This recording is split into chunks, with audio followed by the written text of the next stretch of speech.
में पहला क्वेश्चन है, मिर्ज़ापुर के प्रागैतिहासिक स्थल नहीं है। ऑप्शन ए, एक minute, option A Dhokwa Maharani, option B Raub, option C Lohri and last option D Sarhat. तो इसमें से पूछ रहा है कि मिर्ज़ापुर के प्रागैतिहासिक स्थल नहीं है, तो इसमें कौन सा नहीं है? सरहट। सरहट कहाँ का है? बांदा। सरहट कहाँ का है? बांदा। अगर बात करते हैं ढोकवा महारानी, यहाँ से हमें शाही के आखेट का चित्र मिला है। क्या मिला है? शाही के आखेट का चित्र। शाही के आखेट का चित्र ढोकवा महारानी से मिला है। अगर बात करते हैं रौब का, रौब से हमें पक्षी के आखेट का चित्र मिला है। किसका? पक्षी के आखेट का चित्र मिला है। अगर बात करते हैं लोहरी से, लोहरी से बाघ का सामना करते हुए एक साहसी का चित्र मिला है लोहरी से। अगर बात करते हैं सरहट से, सरहट से पुरुष हाथ में मशाल लिए, ये सरहट से प्राप्त हुआ है। एक बार फिर से ध्यान से सुन लीजिएगा, शाही के आखेट का चित्र ढोकवा महारानी से मिला है। अगर बात करते हैं पक्षी के आखेट, ये रौब से मिला है। बाघ का सामना करते हुए एक साहसी, ये लोहरी से मिला है।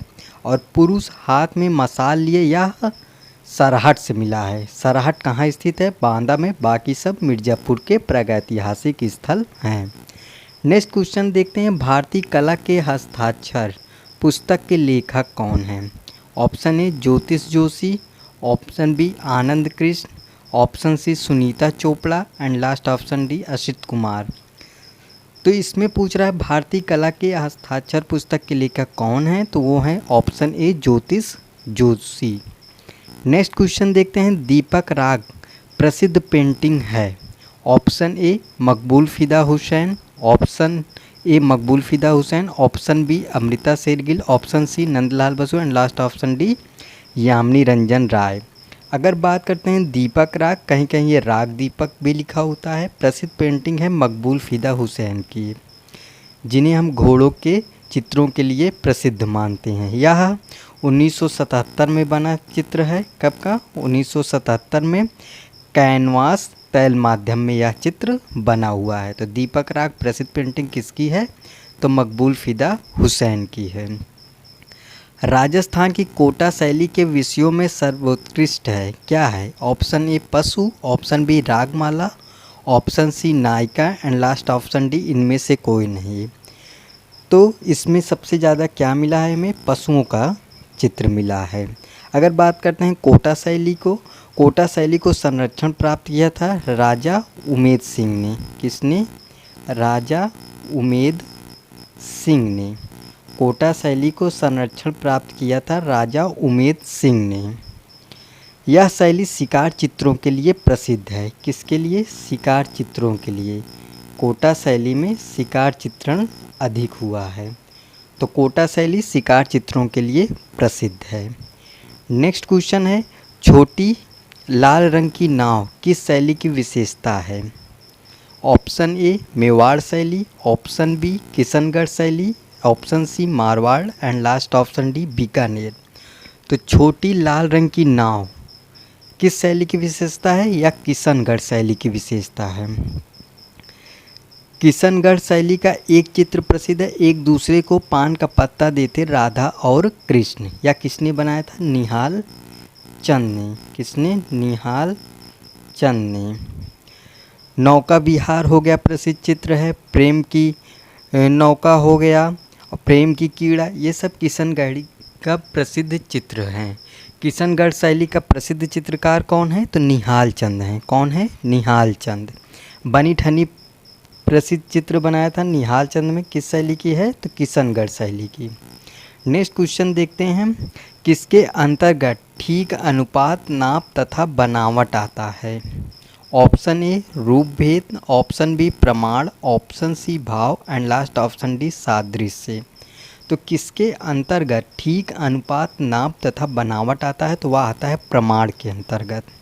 किसके अंतर्गत? प्रमाण के अंतर्गत। अगर रूप भेद की बात करते हैं तो दृष्टि का ज्ञान, किसका? दृष्टि का ज्ञान रूप भेद के अंतर्गत आता है। अगर प्रमाण का क्या करते हैं, ठीक अनुपात नाप तथा बनावट की बात करते हैं। अगर भाव की बात की जाए, आकृतियों में दर्शक को चित्रकार के हृदय की भावना दिखाई दे, वही होता है भाव। भाव क्या होता है, आकृतियों में कोई भी चित्र या आकृति हो, उसमें दर्शक को, जैसे कोई आकृति या चित्र हैं, हम दर्शक हैं, तो हमें क्या चित्रकार के हृदय की भावना दिखाई दे कि चित्रकार इसको किस हृदय, किस भावना के अंतर्गत इसे बनाया है या रचना किया है। जैसे ताजमहल है, ताजमहल जिसने बनाया है उसकी भावना, उसका हृदय की भावना जो दिखाई दे वही भाव होता है। और सादृश्य क्या होता है, देखे हुए रूपों की समान आकृति। सादृश्य क्या होता है, देखे हुए रूपों की समान आकृति। जैसे इसे समझने के लिए हम समझ लेते हैं फोटोकॉपी। फोटोकॉपी क्या होता है, कोई भी आप कुछ भी देते हैं उसका सेम फोटोकॉपी कर देता है, तो वही होता है सादृश्य। देखे हुए रूपों की समान आकृति, वही क्या है, हमारा सादृश्य है। नेक्स्ट क्वेश्चन है, सिंघनपुर किस पहाड़ी पर स्थित है। ऑप्शन ए चावरथल पहाड़ी, ऑप्शन बी विंध्य पहाड़ी, ऑप्शन सी सातपुड़ा पहाड़ी एंड लास्ट ऑप्शन डी इनमें से कोई नहीं। अगर बात करते हैं सिंघनपुर, तो सिंघनपुर किस पहाड़ी पर स्थित है, तो ऑप्शन ए चावरथल पहाड़ी, ऑप्शन ए चावरथल पहाड़ी। अगर सिंघनपुर की खोज की बात की जाए तो 1913 अमरनाथ दत्त ने की थी। सिंघनपुर की खोज 1913 में अमरनाथ दत्त ने की थी और 1917 में पर्सी ब्राउन ने भी कुछ लेख लिखे थे, 1910 में डब्ल्यू एंडरसन ने। सिंघनपुर किस पहाड़ी पर स्थित है, चावरथल पहाड़ी पर। किस नदी के तट पर स्थित है, तो माठ नदी। और इसमें कुछ प्रसिद्ध चित्र हैं, जैसे असंयत कंगारुओं का चित्र सिंघनपुर से प्राप्त है, सूंड उठाए हाथी सिंघनपुर से प्राप्त है, सीढ़ी नुमा पुरुष आकृति, ये सब हमें सिंघनपुर से प्राप्त है। तो यह कॉन्सेप्ट आपका क्लियर हुआ हो। नेक्स्ट क्वेश्चन देखते हैं। नेक्स्ट क्वेश्चन है, हितोपदेश किसकी रचना है। Option A Narayan Pandit, option B Rajshekhar, option C Keshavdas and last option D Dhanpal. तो यह किसकी रचना है, यह रचना है नारायण पंडित की। अगर राजशेखर की बात करते हैं तो राजशेखर की कौन सी रचना है, प्रबंध कोश। कौन सी है, प्रबंध कोश। ये किसकी रचना है, राजशेखर की। प्रबंध कोश किसकी रचना है, राजशेखर की। अगर बात करते हैं केशवदास, केशवदास की कौन सी रचना है, रसिक प्रिया।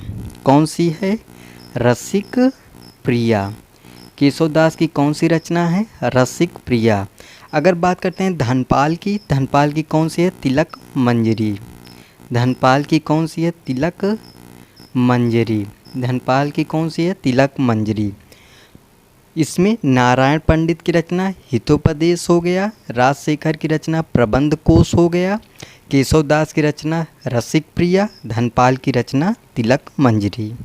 तो इसमें right answer option A is the right answer.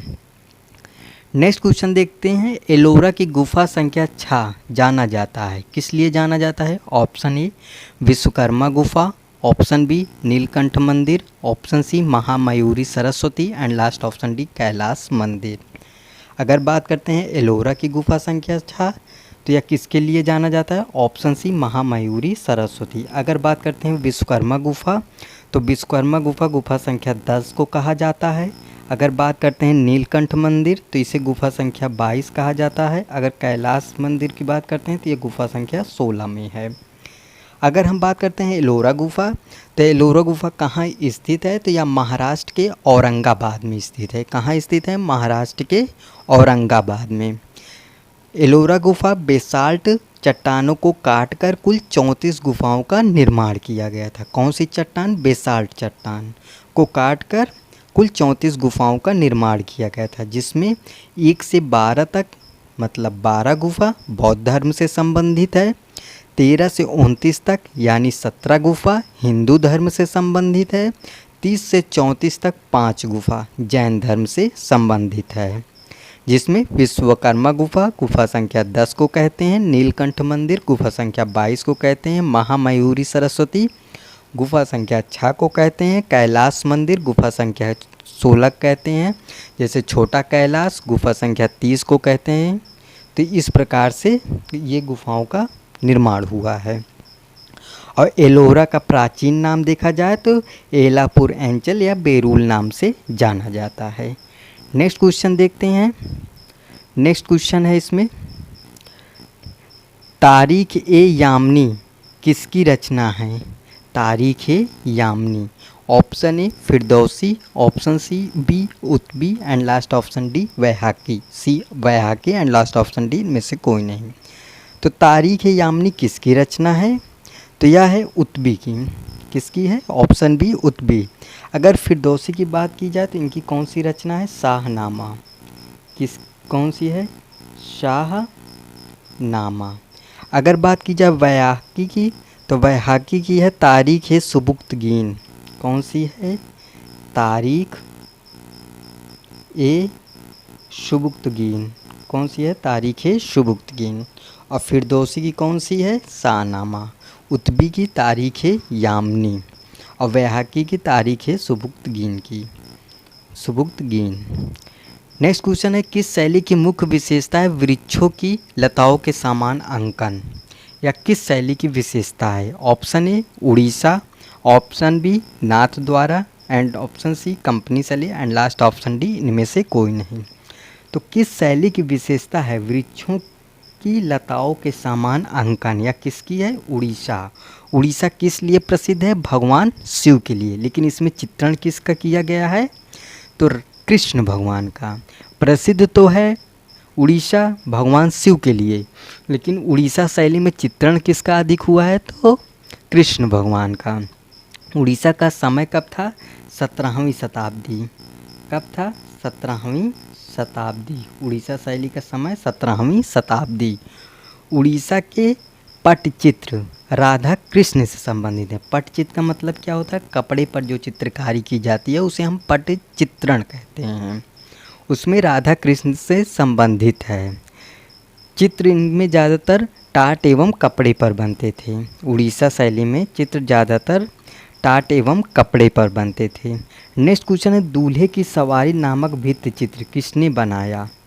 Option A Nandlal Bose, option B Yamini Ranjan Ray, option C Maqbool Fida Husain and last option D Ram Kumar. तो बात करते हैं दूल्हे की सवारी नामक भित्ति चित्र या किसके द्वारा बनाया गया था? तो यह नंदलाल बोस के द्वारा बनाया गया था। इसकी पद्धति क्या है? तो इटालियन। कौन सी पद्धति में बनाया गया था? इटालियन पद्धति में नंदलाल बोस ने बनाया था। अगर नंदलाल बसु का जन्म की बात की जाए तो इनका जन्म 3 सितंबर 1882 या किसी बुक में दिया है 3 दिसंबर 1883 में मुंगेर के खड़गपुर बिहार में हुआ था। कहाँ? मुंगेर के खड़गपुर बिहार में। नंदलाल बसु के गुरु कौन थे? तो अवनी बाबू थे, मतलब अविंद्रनाथ टैगोर थे। अविंद्रनाथ टैगोर को अवनी बाबू के नाम से जाना जाता है। नंदलाल बसु को भारत सरकार द्वारा 1954 में पद्म विभूषण से सम्मानित किया गया था।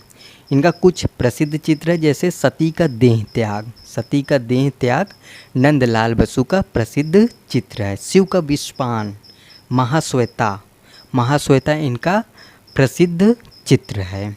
वीणा वादनी एवं दांडी मार्च इनका नंदलाल बसु का कुछ फेमस चित्र थे ये। कोलकाता ग्रुप की स्थापना कब हुई थी? कलकत्ता ग्रुप या कोलकाता ग्रुप की स्थापना कब हुई थी?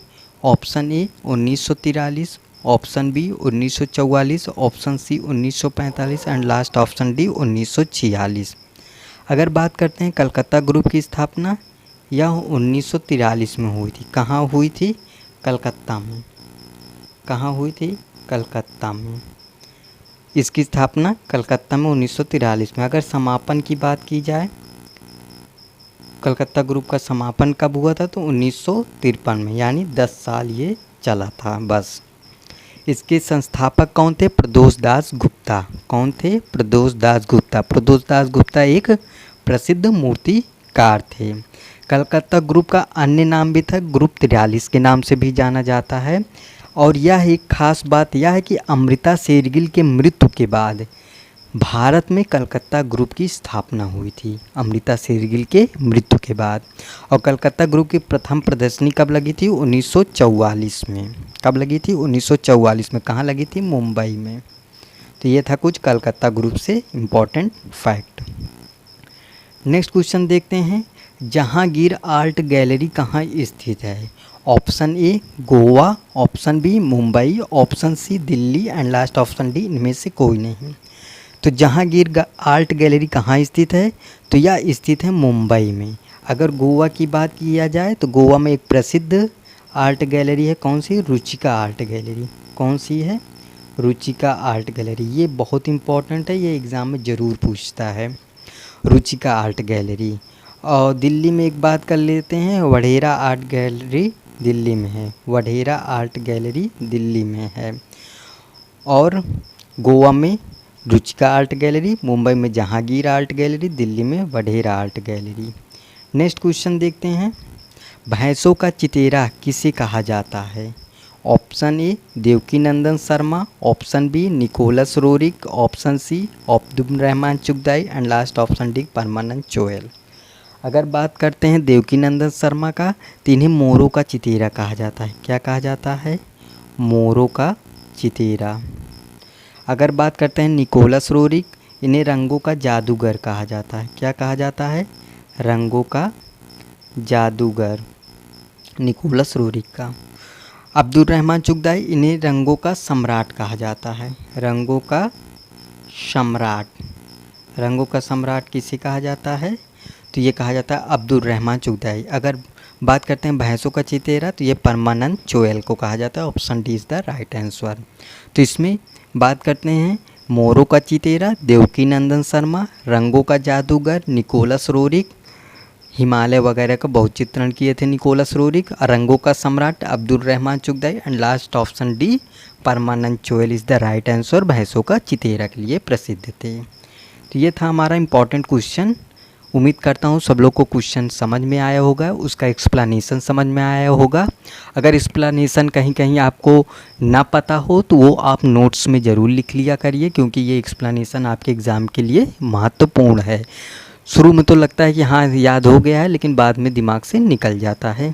तो आप इसे ज़रूर नोट्स में लिख लिया करिए। आपको क्लास कैसे लगी ये कमेंट बॉक्स में ज़रूर बताइएगा। आपका स्कोर क्या हुआ ये भी कमेंट बॉक्स में शेयर करिएगा। चलिए मिलते हैं नेक्स्ट वीडियो में, तब तक के लिए बाय बाय, टेक केयर।